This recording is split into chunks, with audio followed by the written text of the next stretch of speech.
Hello guys, so mga kabakal, ito meron tayong bagong laruan na machine. So lahat fall down to guys.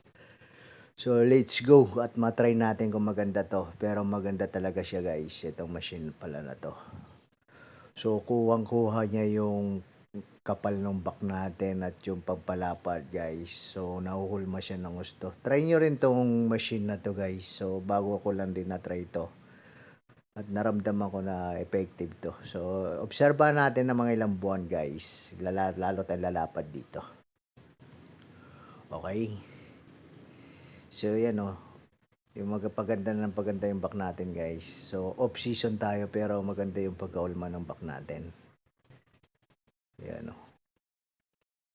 So, ito na yung pangalawang program natin guys sa back.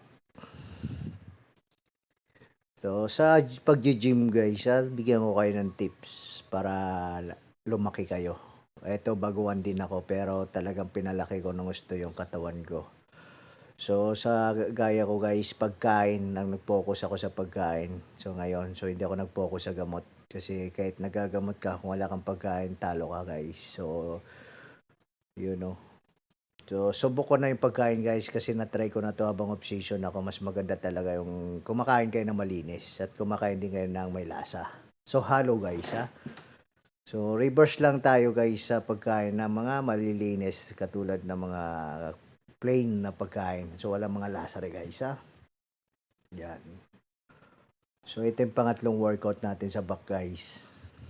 Yan yung mga workout natin. Yung mga baguhan na gustong matuto ng workout, try nyo itong mga program natin. So, yan. Okay, hindi na tayo hirap dahil meron na tayong mga machine dito sa Generation X Gym. So, try nyo rito guys. Maganda na at mura pa. So, 30 pesos ang session natin dito. Okay, so maganda mag-back dito kasi marami na tayong machine.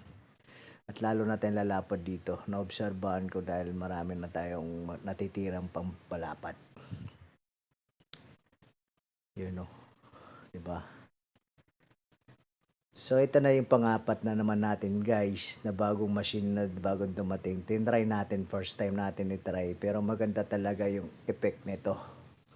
Dito guys, talagang back talaga magdadala dito kasi nakasandal tayo, nakahiga. At wala nang ibang puwersang gagalaw kung hindi yung back natin. At ramdam na ramdam ko nito pagkatapos ko buhatin to. Kahit magaan lang, sapul na sapul talaga at sumasakit yung likod natin. So kitang-kita nyo naman guys, ayan o. Diba? Back lang talaga magdadala sa weight nito, yung bigat. Okay, tinaplex natin, diba? O yun o.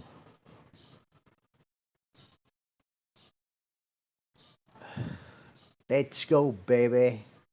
At ito na dito yung traktora natin. Paborito natin to at pampalapad to ng winch, guys. So, ito na yung pinaka-heavy natin dito. Okay, sa machine na to. So, bahala na kayo kung paano nyo gamitin to. Maraming klaseng gamit dito, guys. Pwede nyo pagsabayin at pwede yung taas ang hawakan nyo. So, kanya-kanya tayong program at kanya tayong goal. Yun guys. So, focus lang. Yun lang yung maipapayo natin sa mga baguhan na gusto mag-focus sa pagtutraining. Okay? Huwag tayo puro kwento guys at huwag tayo puro cellphone. Walang mangyari sa katawan natin yan. At huwag din tayong makialam sa mga ibang nagwo-workout kasi malay mo may mindset din sila na focus din. So, try nyo rin sa sarili nyo na guys. So, ako pinractice ko talaga at inaalam ko yung pagkain at workout ko. Yun. So, yun guys. So, flex ulit tayo. Pero sinasabay ko na yung flex sa workout natin guys para tipid sa oras. At pagkatapos nito, uwi na. At hindi na tayo nagpo-flex. So, importante po pagpo-flex guys ha. Para nasasana yung muscle natin. Kakaroon ng muscle memory. So, ito na yung last workout ko sa back. Okay. Yan o.